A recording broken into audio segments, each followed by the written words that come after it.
a jurisprudência como no aspecto interno e no aspecto internacional.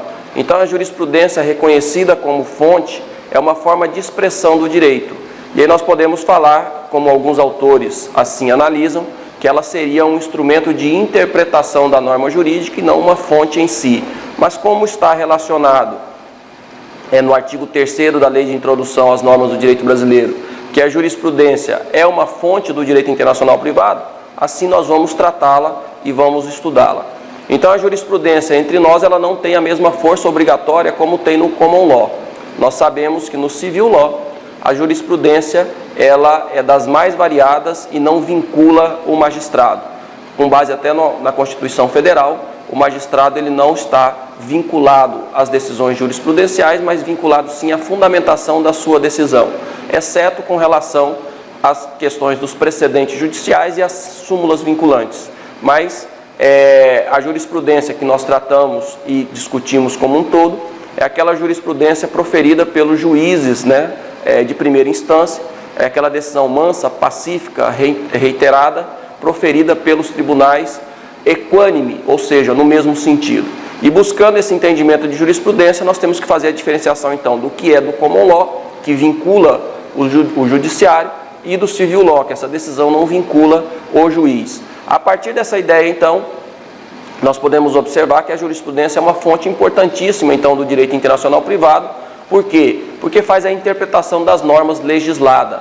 E aí nós estamos estudando em sala de aula a aplicação, a interpretação dessas regras pelo Poder Judiciário. E nós estamos vendo que em situações parecidas, o entendimento acaba sendo um pouco diferente para atender o interesse social e não o interesse frio da norma da lei. Então, note-se que a lei é resultante de atos oficiais do poder público, que acaba sendo, em tese, imparcial. E pelo que se busca na jurisprudência é a interpretação deste ato formal numa regra adaptada ou interpretada à relação social no tempo e no espaço. Então a gente vê que a nossa lei de introdução ao Código Civil, a lei de introdução às normas do direito brasileiro é de 1942. Então a interpretação que o judiciário dava na década de 40 é diferente que o judiciário dá hoje em 2019. Para o professor Haroldo Valadão, ao lado da lei forma-se então o direito jurisprudencial, mais plástico, possível de ser modificado pelos próprios tribunais, mais vivo, particularizado. O direito positivo, ele é corrente, então precisa da jurisprudência para transformar esse direito positivo num direito mais plástico, mais adaptável às relações sociais. Então cumpre ressaltar que o horizonte da jurisprudência, num primeiro momento nos países vividos na Europa e num segundo momento nos países vividos na América, ou do civil law. A gente vê que num contexto histórico nós vimos a questão da extraterritorialidade e nós vimos também a questão da nacionalidade. Então essa habitualidade com os tribunais faz-se importante até para verificar que a interpretação que era dada no Brasil pela lei era a nacionalidade até 1942 e posterior a 1942 o principal elemento de conexão com relação ao estado e capacidade da pessoa acaba sendo então o domicílio. E a gente observa que a jurisprudência então tem vivenciado nesses países na América, no qual a atividade internacional é muito pequena, até o século passado, e nós observamos que, em decorrência até da globalização, se aumentam essas relações internacionais entre os particulares e o direito internacional privado acaba tomando uma nova dimensão. E a gente vai observar também que na América se resumia simplesmente o direito internacional privado às relações de homologação de sentenças estrangeiras, seja ela judicial, sejam elas provenientes de juízos arbitrais. E aí nós vamos observar que essa jurisprudência massiva sobre a homologação de sentença cuidava simplesmente de um juízo de delibação. E aí não se entrava no mérito, não se discute a origem da decisão, mas simplesmente o cumprimento da forma. E aí, essa jurisprudência proveniente de tribunais de outros estados eram homologadas para serem cumpridas dentro do território brasileiro. E aí nós podemos observar, além da jurisprudência doméstica, a jurisprudência internacional também.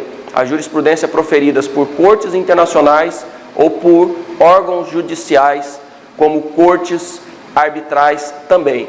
Então a jurisprudência internacional é uma fonte também do direito internacional privado, constituído pelas decisões das cortes internacionais, pela Corte Internacional de Justiça, pelas cortes de arbitragem, no direito comercial internacional, e nós podemos fazer referência então a essa jurisprudência e verificar que também é um número reduzido de cortes internacionais e que nós podemos ter acesso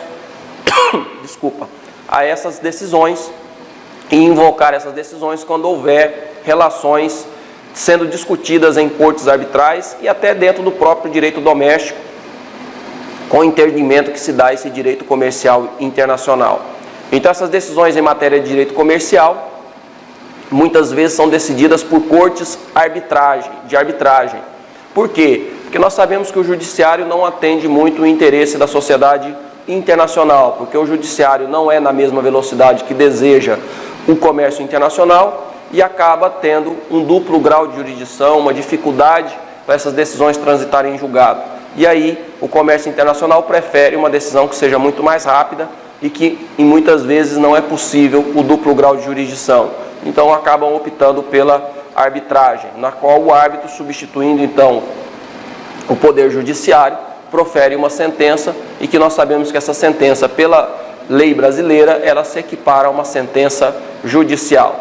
Então, gradativamente tem se edificando a importância dessa jurisprudência internacional dentro do direito internacional privado brasileiro, e a gente vê muitas vezes que o direito internacional privado se utiliza de decisões dessas cortes para a solução desses conflitos. E nós vamos ver principalmente a utilização da arbitragem logo em seguida, quando estivermos falando de outra fonte do direito internacional privado, que é a questão da lex mercatória.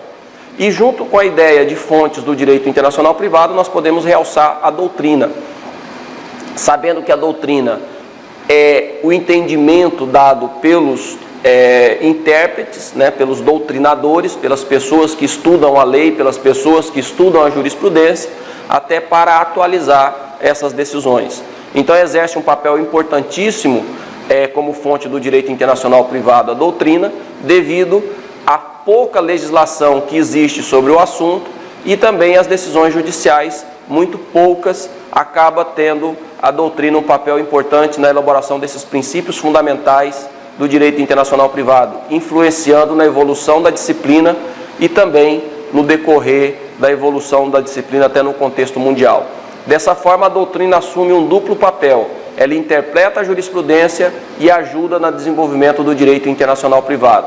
Então, no campo de ação e de relevância da doutrina, o jurisconsulto ele tem uma liberdade maior de criar aonde o legislador se silenciou, ou seja, ele interpreta, ele vai além do que disse o Poder Judiciário.